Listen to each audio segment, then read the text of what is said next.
Este é um trabalho independente e conta com a ajuda das pessoas que têm sido abençoadas por ele.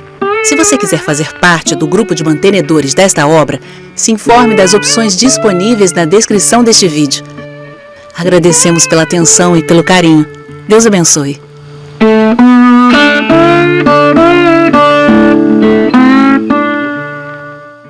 Eu fiz a pergunta lá na cantina, vou perguntar aqui para todo mundo, sobre a questão do...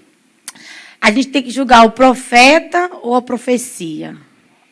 Tá, os dois. Os dois. Se o profeta usar batom e brinque na orelha, já pode julgar ele, para começo de conversa. Né? Agora, se for para julgar a profecia, como a Bíblia fala, né? Em 1 Coríntios capítulo 14, versículo 29, está escrito: em tratando-se de profetas, falem 2 ou 3 e os outros julguem.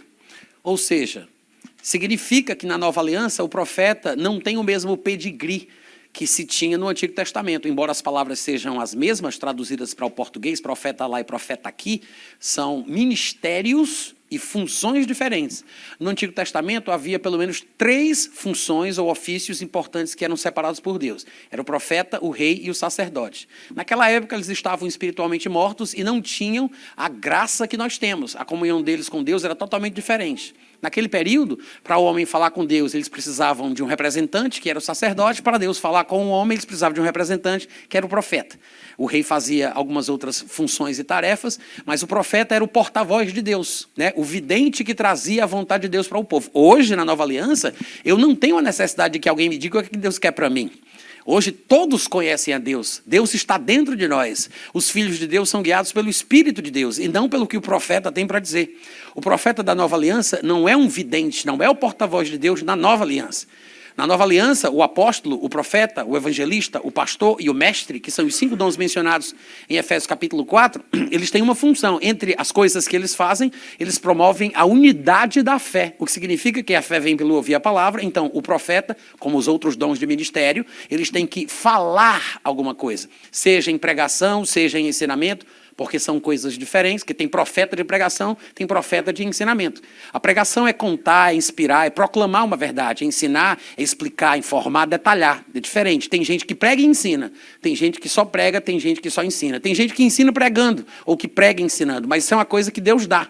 São dons que formam a identidade ministerial daquela pessoa.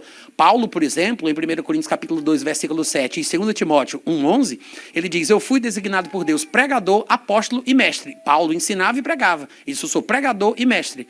Mas nem todo mundo tem o mesmo dom de Deus. Cada um tem que andar na unção que Deus deu. O profeta, no Novo Testamento, em primeiro lugar, ele é um pregador ou ele é um professor.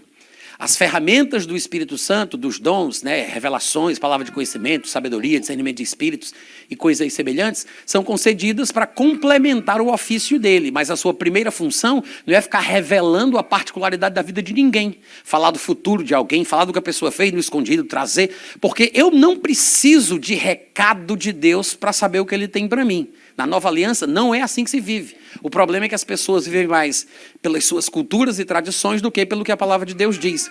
Se Deus tem que me mandar recado para eu saber o que ele pensa, então a coisa está ruim, porque ele deve estar de mal comigo, que não está falando comigo, está mandando recado por alguém, né? Ele está no meu coração. O que é que o profeta na Nova Aliança faz? Ele prega a palavra, ele ensina a palavra e às vezes, ele pode me trazer alguma revelação. Essa revelação tem que confirmar o que eu já sei. Se o que ele disser é contrário ao que eu sei, eu desprezo o que ele diz. Porque antigamente, no Antigo Testamento, quando o porta-voz era o profeta, do que Deus pensa, o profeta vinha e trazia uma palavra de juízo, e julgava as nações, julgava as pessoas. Na Nova Aliança, nós é que julgamos o que o profeta diz. Não necessariamente o profeta, como na brincadeira que eu fiz, a não ser que ele use brinco e batom, aí tudo bem, dá para jogar o profeta, né? Mas se ele vai dar uma palavra, essa palavra tem que ser julgada, o que significa que não é Deus que está falando. Porque 1 Coríntios 14, 29 diz: em tratando-se de profetas, falem apenas 2 ou 3 e os outros julguem. Se é Deus que está falando, eu não posso julgar o que Deus diz. Então, quando o profeta fala, não é Deus falando, é o profeta falando o que ele acha que ouviu Deus dizendo. Eu não vou julgar Deus, eu vou julgar o que o profeta diz. Porque o profeta não está debaixo de um transe evangélico. Não é Deus manipulando o profeta. Eu sei que às vezes, por meninice, alguns profetas se comportam como se estivessem em controle, né? É Deus controlando a pessoa, é Deus... Né? Não é. Não é. Na verdade, é a pessoa falando o que acredita que ouviu Deus dizendo. Que é por isso que Paulo manda julgar. Se fosse Deus falando, ninguém julga o que Deus diz. Se fosse Deus falando, manda quem pode, obedece quem tem juízo. Então, a gente, hoje, na Nova Aliança, julgamos o que ele diz. No Antigo Testamento, o profeta trazia a palavra e julgava o povo. Hoje é o contrário. Por que nós podemos julgar o que o profeta diz? Porque todos nós conhecemos a Deus e a sua vontade. Porque todo filho de Deus é guiado pelo Espírito de Deus. Amém? Tem muito mais coisa... dentro dessa questão, mas eu acho que esse é o básico e o essencial para se entender a respeito dessa relação do crente com as profecias ou com o profeta na Nova Aliança.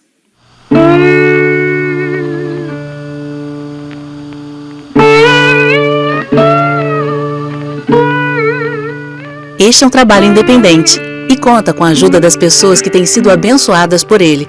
Se você quiser fazer parte do grupo de mantenedores desta obra, se informe das opções disponíveis na descrição deste vídeo. Agradecemos pela atenção e pelo carinho. Deus abençoe.